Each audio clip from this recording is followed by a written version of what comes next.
வணக்கம் கடகராசி நண்பர்களே. இன்று நான் சொல்லப்போகும் இந்த தகவல் சாதாரண பலன் இல்லை. உங்கள் வாழ்க்கையின் அடுத்த கட்டத்தை தீர்மானிக்கும் ஒரு முக்கியமான கணிப்பு.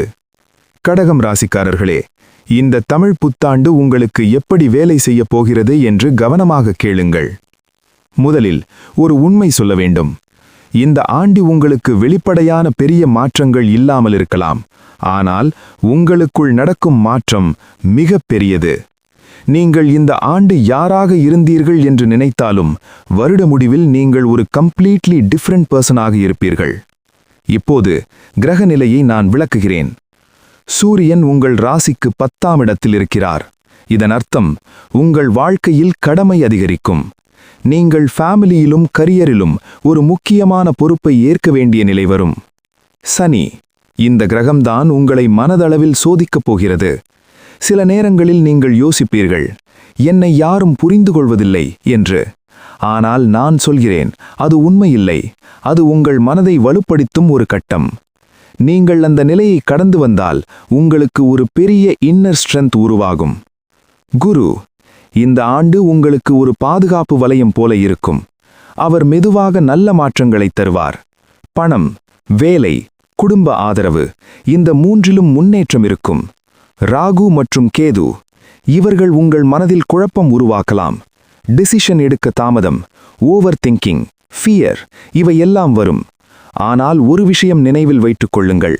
உங்கள் மனதை நீங்கள் கண்ட்ரோல் பண்ணினால் உங்கள் வாழ்க்கையையும் கண்ட்ரோல் பண்ண முடியும். இப்போது கல்வி பற்றி. மாணவர்களே, இந்த ஆண்டு நீங்கள் மிகவும் ஆழமாக யோசிப்பீர்கள். சர்ஃபேஸ் லெவல் ஸ்டடி இல்லாமல் கான்செப்ட் லெவலுக்கு போவீர்கள். அது நல்ல விஷயம். ஆனால் கன்சிஸ்டன்சி மிகவும் முக்கியம். ஒரு நாள் அதிகம் படித்து அடுத்த நாள் ஓய்வு எடுத்தால் அது உங்களுக்கு லாஸ். டெய்லி ரொட்டீன் ஃபாலோ பண்ணுங்கள். தொழில், வேலை செய்பவர்கள், இந்த ஆண்டு உங்களுக்கு ஒர்க்லோட் அதிகமாக இருக்கும். சில நேரங்களில் நீங்கள் டயர்டாக உணரலாம். ஆனால் அந்த வேலைதான் உங்களுக்கு growth தரும். வேலை தேடுபவர்கள், தாமதமாக கிடைத்தாலும் நல்ல ஜாப் கிடைக்கும். அதனால் பேஷன்ஸ் வேண்டும். பணம், பணவரவு சீராக இருக்கும். ஆனால் அன்எக்ஸ்பெக்டட் செலவுகள் வரும். மெடிக்கல், ஃபேமிலி, டிராவல், இதனால் சேவிங்ஸ் குறையலாம். ஒரு அட்வைஸ், ஒரு எமர்ஜென்சி ஃபண்ட் வைத்திருங்கள். குடும்பம், கடகம் ராசிக்காரர்களுக்கு ஃபேமிலி என்பது லைஃப். இந்த ஆண்டு ஃபேமிலி பாண்டிங் அதிகரிக்கும். ஆனால் எமோஷனல் மிஸ் அண்டர்ஸ்டாண்டிங்ஸ் வரும். நான் ஒரு முக்கியமான விஷயம் சொல்கிறேன். உணர்ச்சியை வெளிப்படுத்துவது நல்லது, ஆனால் அதை சரியான முறையில் சொல்ல வேண்டும். காதல், சிங்கிளா இருக்கிறவர்களுக்கு மெல்ல ஒரு உறவு உருவாகும். கமிட்டடா இருக்கிறவர்களுக்கு உறவு ஆழமாகும். ஆனால் ஓவர் அட்டாச்மெண்ட் பிரச்சனை தரும். உடல் நலம், இந்த ஆண்டு கவனிக்க வேண்டிய விஷயங்கள்: digestive issues, stress, sleep problems. நீங்கள் தினமும் healthy food, proper sleep, meditation, இவை ஃபாலோ பண்ண வேண்டும். இப்போது மிகவும் முக்கியமான பகுதி, வழிபாடு. நான் மிகவும் தெளிவாக சொல்கிறேன். இந்த ஆண்டு உங்களுக்கு முக்கியமான தெய்வங்கள்: அம்மன், சிவன், கிருஷ்ணர், அஞ்சனேயர்.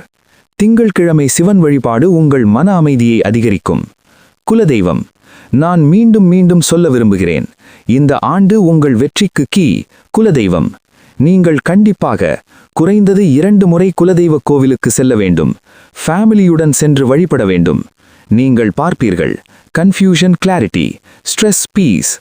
செல்ல வேண்டிய கோயில்கள்: மதுரை மீனாட்சி அம்மன் கோவில், உங்கள் மன அமைதிக்கு. திருவண்ணாமலை அருணாச்சலேஸ்வரர் கோவில், உங்கள் ஆன்மீக உயர்வுக்கு.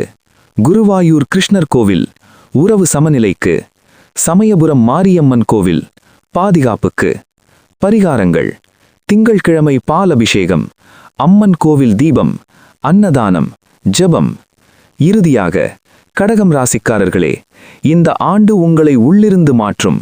நீங்கள் காமா இருந்தால் நீங்கள் உங்கள் வாழ்க்கையை கண்ட்ரோல் பண்ண முடியும்.